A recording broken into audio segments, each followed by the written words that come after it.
Hi everyone, welcome back to my channel. Today I will be sharing with you guys my labor and delivery story. So Mayleen's due date was December 14, 2016, but the way things ended up, we ended up having to set up for me to get induced December 19, 2016.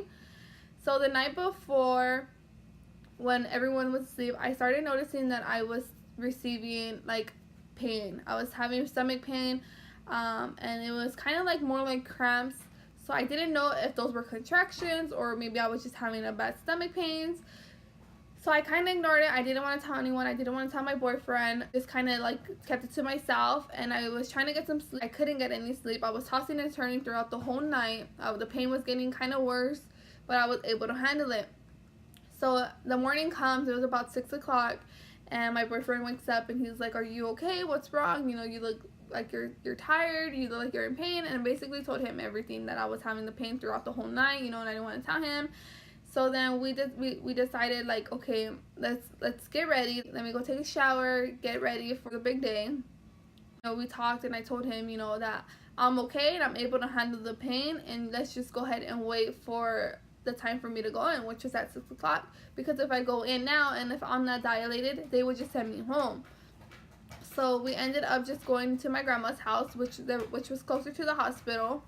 So we were like, okay, let's just go ahead and get some rest. We do have a big day ahead of us, a long day as well. So we went ahead and did that, and I ended up getting a call from the hospital saying that the hospital that I was gonna have Mayleen, which was in Fontana, was booked, that all the beds were booked and there was no rooms available, so if it was fine for me to go to Ontario. Honestly, I wanted to have her at Ontario, and so did my boyfriend, because after the experience with the nurses in Fontana, were very rude to him.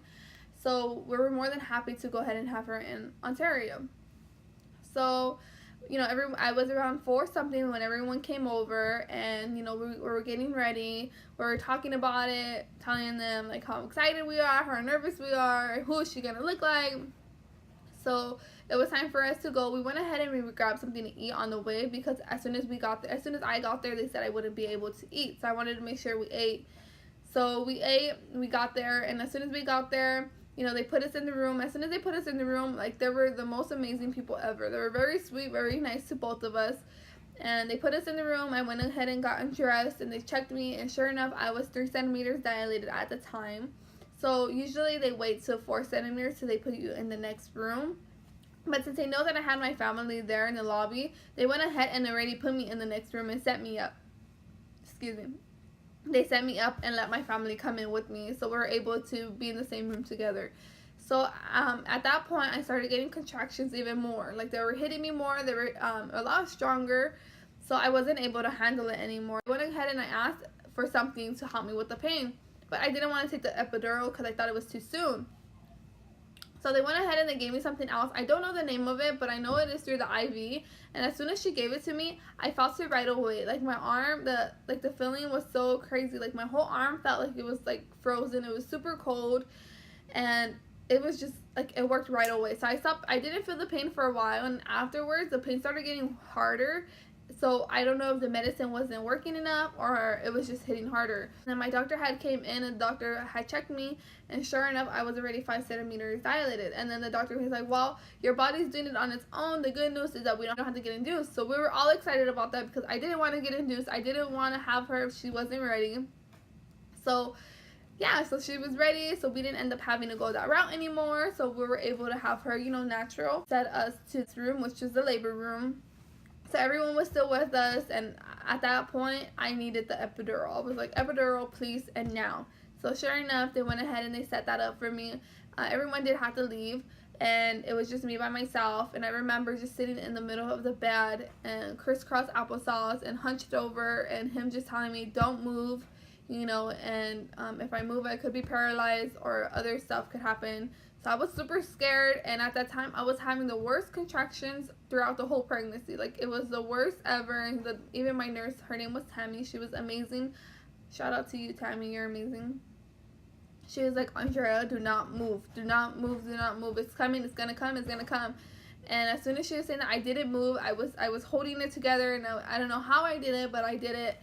And it's crazy because the epidural didn't hurt me at all. What hurt me was, it's not that it hurt me, but what sting me was more of the cold water that he was putting on my back, or whatever liquid he was putting on my back. It was super cold. It was like freezing, and then the contractions were hurting. So I guess with those pains, I kind of ignored the epidural pain.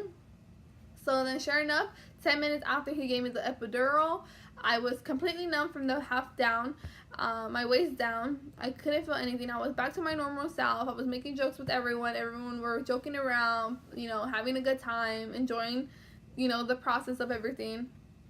So then the doctor comes in, and sure enough, he's like, "You're 9 centimeters dilated. We're ready to go. Like, let's get it. Like, let's get the ball in the room." So, you know, and the cool thing, too, about them is that I was able to have everyone in the room, which there were 9 people of our family that were there. But, you know, it was my first time pregnancy, so I wanted it kind of to be more, like, just more kind of special, you know. So it was me, my mom, his mom, and, of course, my boyfriend. So, you know, everyone else did respect that and went ahead and waited in the lobby. And I felt like it happened so fast. I mean, it probably was like 30 minutes by me pushing, but I felt like it was like only like 5 seconds. And I remember I was just overwhelmed, tired, exhausted. I thought I was pushing, but I wasn't pushing. And, you know, I had my mom here recording, crying, and I had my boyfriend over here telling me, do it, keep on pushing. And I had my mother-in-law like staring down here and telling me I can do it, I could do it, I could see the head. And it was just so much going on. And I had the doctor telling me, keep pushing, and I was like, I'm pushing, I'm doing it, you know. I was getting so mad, and he was like, you know, you need to calm down, listen to your partner, you know, you guys are gonna work as a team, and you guys got to get this baby out.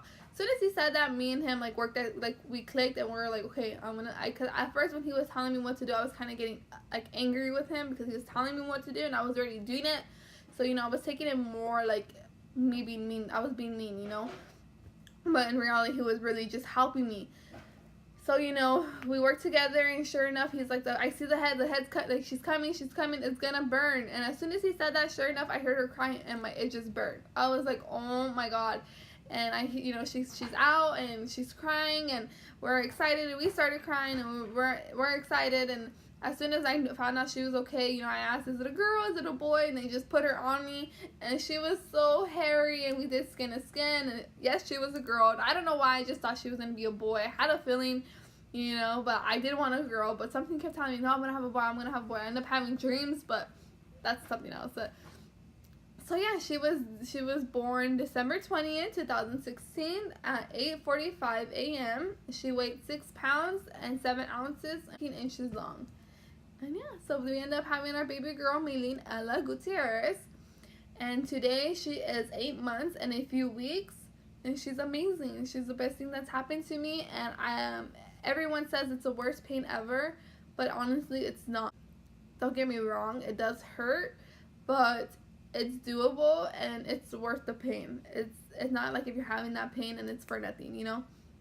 So my mom thought like, so you're gonna have more babies? And I was like, yeah. She goes, man, I thought that wasn't gonna, you know, I thought that was gonna scare you, or, you know, I thought you weren't gonna want to have but no, you know, I probably would have a baby, but not anytime soon. I want to give Maylene her time and enjoy her, you know? So yeah, so that's my labor and delivery story. I hope you guys enjoyed it. And if you did, please like, subscribe, and leave your comments down below if you have any more questions. And I will see you back with another video. Thank you. Bye-bye. Ready? One. Oh. Hi, everyone. Welcome to my video. Nope. I said welcome to my video. Hi.